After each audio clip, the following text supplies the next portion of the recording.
If you're doing any form of advertising or marketing for your business right now, you'll no doubt have experienced how difficult it can be to know what part of your advertising is underperforming. Is it your website or landing page? Is it that you're getting the wrong visitors to your website? Or is it the actual ads or the creatives themselves? Or maybe it's even all of the above. Well, over the past few years, me and my team have audited thousands of different websites and marketing campaigns to help them diagnose what parts are broken. And we've started to recognize trends in the core elements that drive performance of marketing campaigns. I'm going to be walking you through a process you can go through to begin diagnosing what part of your advertising is likely underperforming, and then what you can do to start getting better results from your advertising today. Let's get straight into it. So I'm going to break this video down into 4 core sections.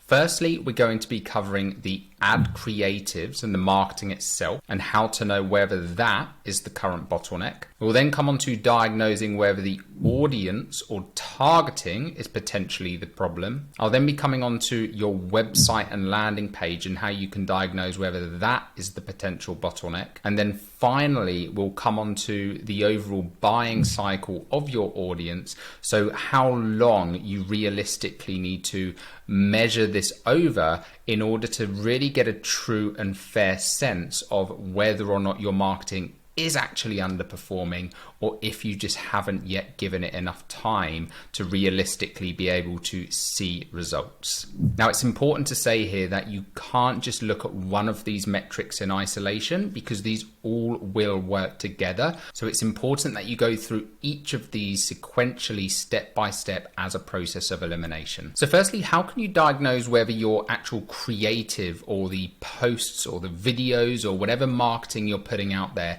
is underperforming? So click-through rate is going to be one of the main indicators to knowing, is your marketing actually performing well? But the click-through rate itself and the benchmark you should aim for with click-through rate is going to vary depending on the format of ad you're doing. So is it a video? Is it an image? Is it a carousel? And also then what platform or what type of placement is it? So is it an Instagram reel? Is it a Facebook newsfeed or LinkedIn newsfeed? Is it a LinkedIn sponsored message campaign, a Google search ad, Google display network post? All of these different placements and platforms are going to attract different click-through rates that will either be considered good or bad.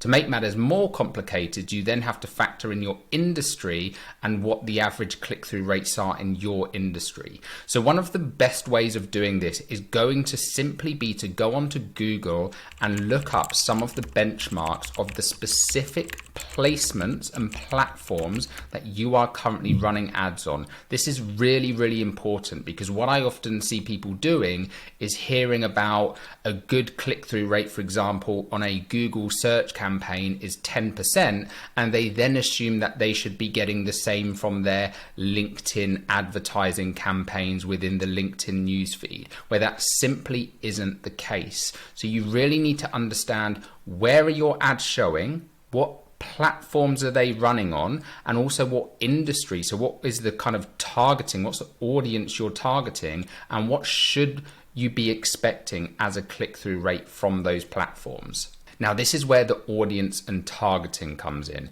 because just because you have healthy click-through rates, that doesn't mean you've got the right people coming through. I've seen this time and time again with campaigns that have phenomenal click-through rates, but it's usually because the ad is too vague, or they're targeting the wrong audience and they're getting the wrong kind of clicks coming through. So this is where we now need to understand who is actually coming through to our website. This again can be very tricky, because a lot of the time you might not know, other than the fact that you're not getting conversions. But then you're left with the question, is this because our website's not very good, or is it because we've got the wrong people clicking on our ads? So there's really 2 main ways to approach this problem. The first thing you can do is to use visitor behavior analytics tools like Hotjar, Microsoft Clarity, or Lucky Orange to watch back the session recordings and heat maps on your website to understand how engaged were these sessions? Were people clicking through to your website and then immediately bouncing off, indicating that there was a disconnection there in what they saw in your ad versus the page that they landed on? Or are these actually very engaged visits where they're clicking through to your services, maybe your pricing pages, and you can usually tell from the behavior of those visits, of those sessions, if this is actually somebody who's interested in your services or if they've just clicked through to the wrong page or they're not really a genuine and interested buyer. That's going to be your first clue. The next thing you'll want to do to make sure you've actually got the right qualified individuals is to start running audience surveys. So there are some great tools out there like Surveycate that will allow you to pop up little survey widgets on your website where you can ask users a question. Generally, you'll want to have this question like a qualifying criteria for your ideal customer persona. So if we look at some examples here, here's an example where this particular client sells courses on data science and helps people get into data science. So we're asking people here what stage they're at. Are they currently in a data science career where they're looking to enhance their knowledge?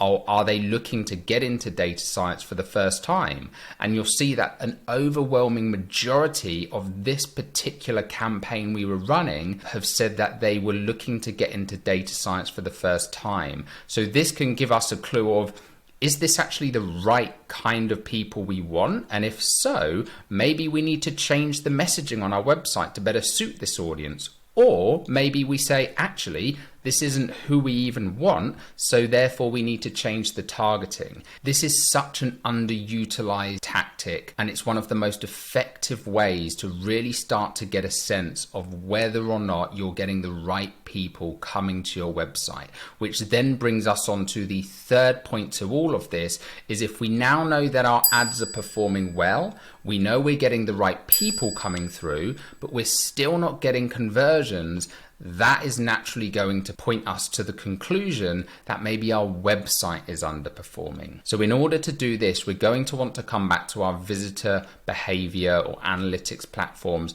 like Hotjar, like Lucky Orange and Microsoft Clarity, or even create funnel breakdowns in something like GA4 to get an understanding of what step of the user journey, of the sign up process, of the checkout process, if you're in e-commerce, what step of that journey are people dropping off on, so we then know which page or which step we need to work on optimizing. For example, if you run an e-com store and you see that most people are dropping off on the checkout, we then know we need to have a look at our checkout and start doing some A/B testing or some optimization on that page to begin to reduce that abandoned cart rate and start improving conversions over time.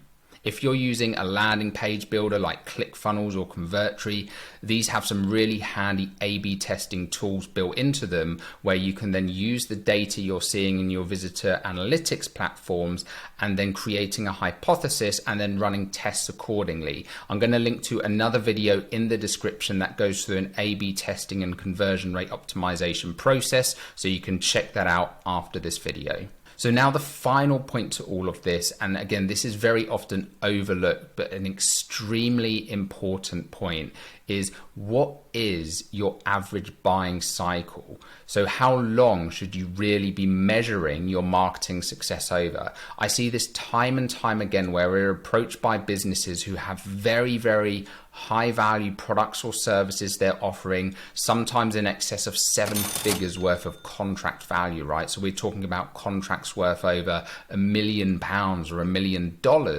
and they're expecting to see leads or high quality leads and sign-ups within a month or within a couple $1,000s of spend. That's just not going to be the case. The simple fact is, the higher the value of what you're selling, generally the longer and more complex that buying cycle is going to be, and therefore the more time you need to take to analyze the success of your campaigns. Because the other thing you need to bear in mind, if you are selling a very high value or complex product or service, there's going to be much more consideration that goes into it. There might also be multiple decision makers involved in that process. And as such, you're going to need to have multiple stages in your advertising funnel. You'll want to have top of funnel layers that educate your audience on the problem. You'll then want to have middle of funnel content layers. You'll then want to have bottom of funnel content layers that show case studies and testimonials. All of these different phases of content might be taking place over several months before that individual even gets to the stage where they're even ready to inquire with you.